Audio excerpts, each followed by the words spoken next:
by whispers of favoritism, political posturing, and barely contained egos, Shedeur Sanders didn't just show up. He showed out. No room for narratives. No room for excuses. Just 15 straight completions, 0 turnovers, and one absolutely brutal truth. If you're into the real story and all the messy twists they don't show on highlight reels, go ahead and subscribe. And if you're sticking around to see how this Browns QB chaos plays out, you should definitely be subscribed. This is no longer competition. It's a coronation. Let's set the scene. It's late morning, the sun's beating down, and the Browns' offense is deep in team drills.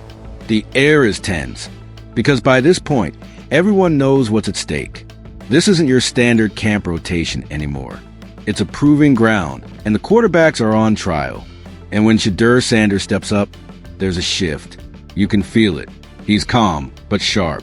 Focused, but loose. Like he already knows what's about to happen. Like he's been waiting for this moment since the day he was drafted way too low and told, not so subtly, to wait his turn. And then he delivers. 1 pass, then 2, then 5, then 10. It's not just that he's hitting completions. It's the how. Tight windows. Quick reads. Perfect anticipation. His ball placement is surgical. He's not lobbing screen passes or playing it safe. He's attacking, reading coverages before they form, adjusting protections at the line, running the offense like it's already his. And when he finishes 15 for 15, even the defense, guys who are literally paid to stop him, can't help but nod in approval. At one point, a linebacker reportedly muttered, "This ain't even fair anymore."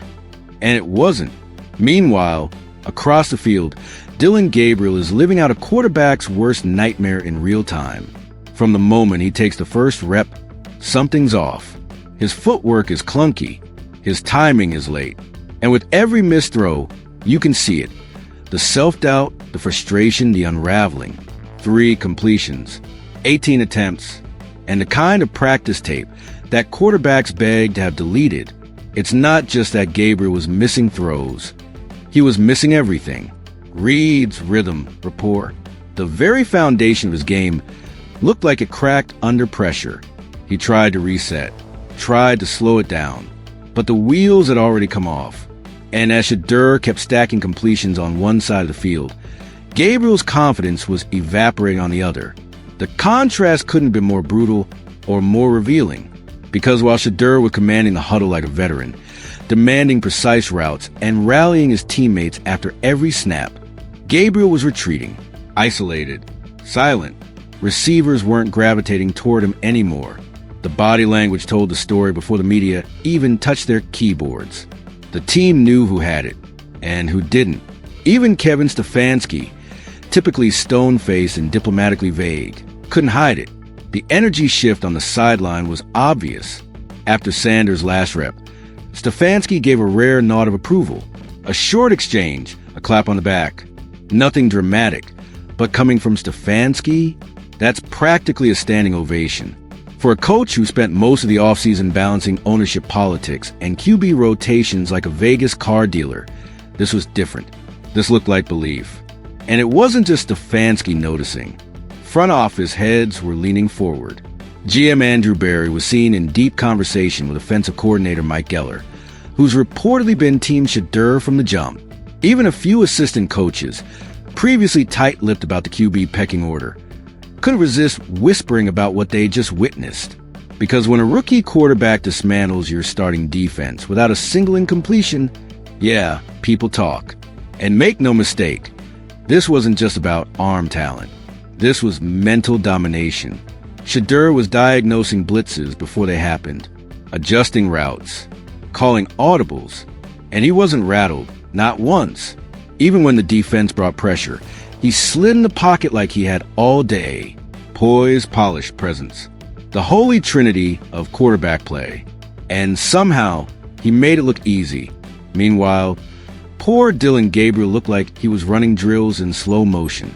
At one point, a throw sailed so far off target that it ended up near the Gatorade cooler. And after yet another missed slant, his 7th straight incompletion, you could see the sideline begin to shift. Guys who'd been clapping earlier in practice were now staring into the grass. The energy was gone, replaced by that familiar Cleveland silence, the one that creeps in when things fall apart, and no one knows how to fix them. To be fair, Gabriel's had moments this camp. He's got talent. But when the lights are brightest, when the pressure's real, this was a day that showed the gap. This wasn't two guys neck and neck. This wasn't close competition. This was a chasm. And now the Browns have a decision to make. Because after a performance like that, there is no going back. You can't sell developmental reps anymore. You can't keep Shedeur on the scout team and pretend like it's about learning the system. You definitely can't justify giving Gabriel more snaps out of habit. Not after this. The question is, will they actually do it? Because lurking behind this QB drama is the elephant in the room, Jimmy Haslam, the owner who's reportedly been cool on Sanders since day one.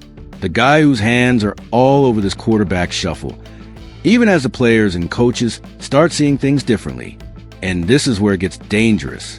Because when ownership politics collide with on-field reality, only one of them usually wins. And it's not always the one with the higher completion percentage. But maybe this time it's different. Maybe the sheer undeniability of what just happened forces the Browns' hand. Maybe Stefanski decides to stake his future on a bold move. Maybe Barry makes the internal case for pushing Sanders forward now. Not in Week 12, not next season, but now. Because the team is watching. The fans are watching. And after a practice like this, trying to go back to business, as usual, would be a mistake Cleveland can't afford to make. There's momentum now. You can feel it. Players who were previously neutral are starting to shift. Receivers who thrive on rhythm and trust want a guy who's giving them the ball where they can actually catch it. Offensive linemen are leaning toward the guy who reads blitzes before they happen.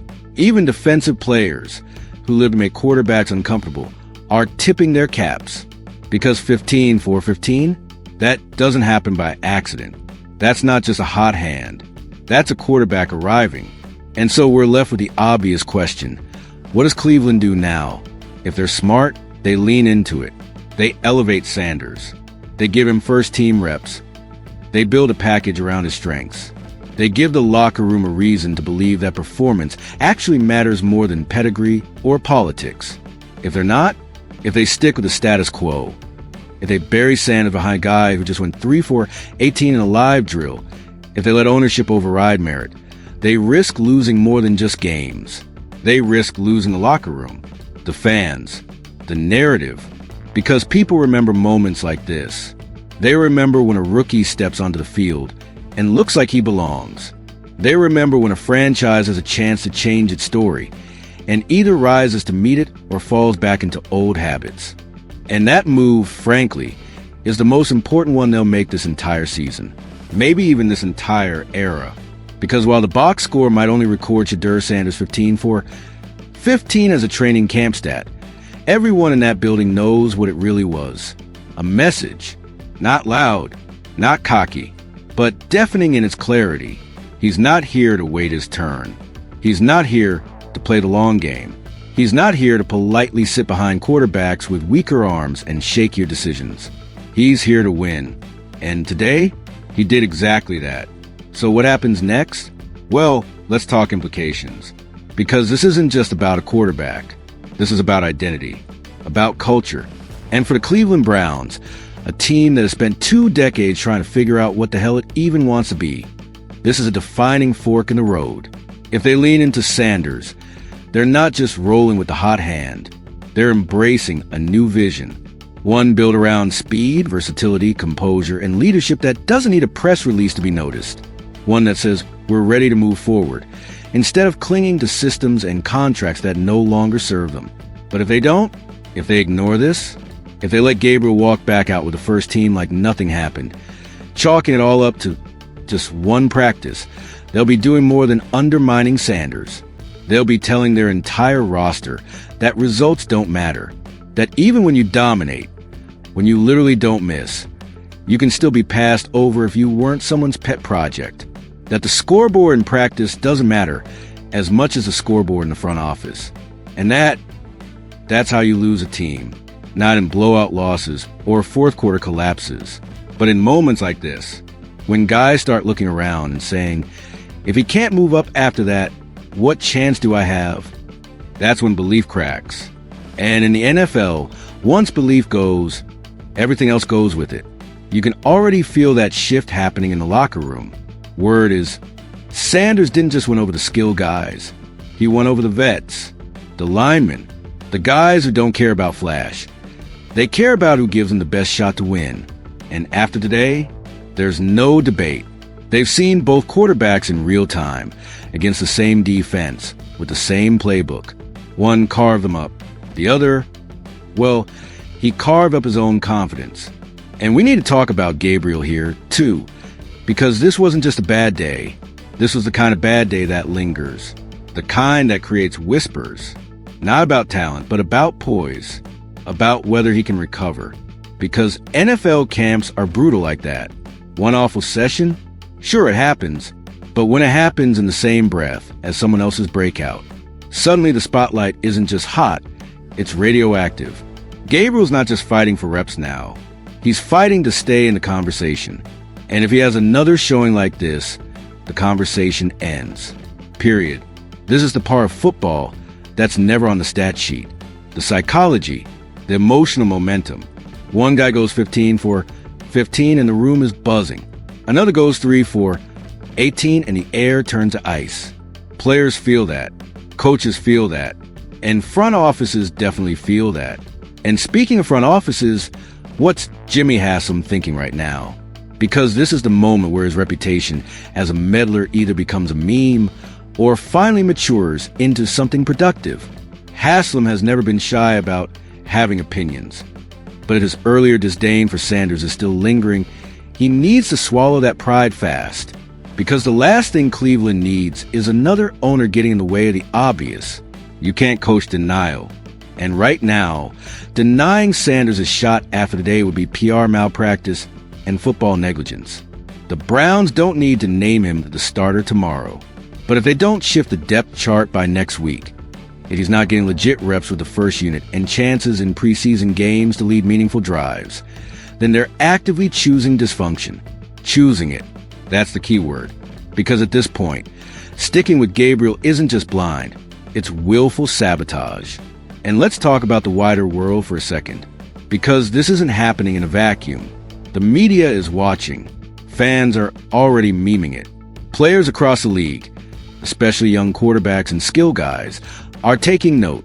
What the Browns do next will either send a message that talent gets its due, or that locker room politics still trump production. Imagine the ripple effect. If Sanders gets elevated, it's a signal to every rookie in the league. Play well, and you'll get your shot. If he doesn't, the opposite message is sent loud and clear.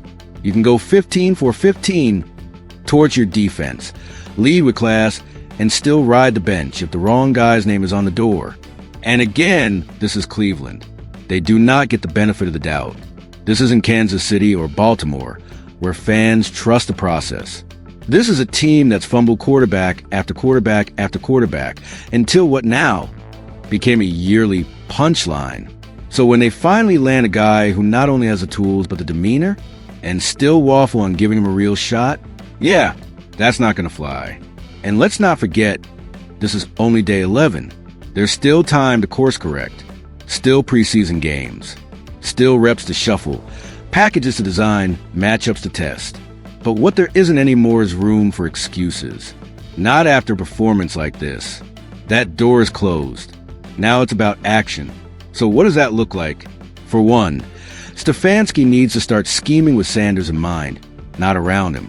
That means letting him run tempo, letting him improvise, testing him in 2-minute drills with the first unit. Not once, not here and there. Consistently, let the game dictate the outcome, not the politics. For another, the messaging from the team needs to shift. Enough with the everyone's competing platitudes. We saw the competition. It wasn't close. Say what everyone's thinking. We're evaluating every position, and Shedeur made a strong case today. Period. Set the tone.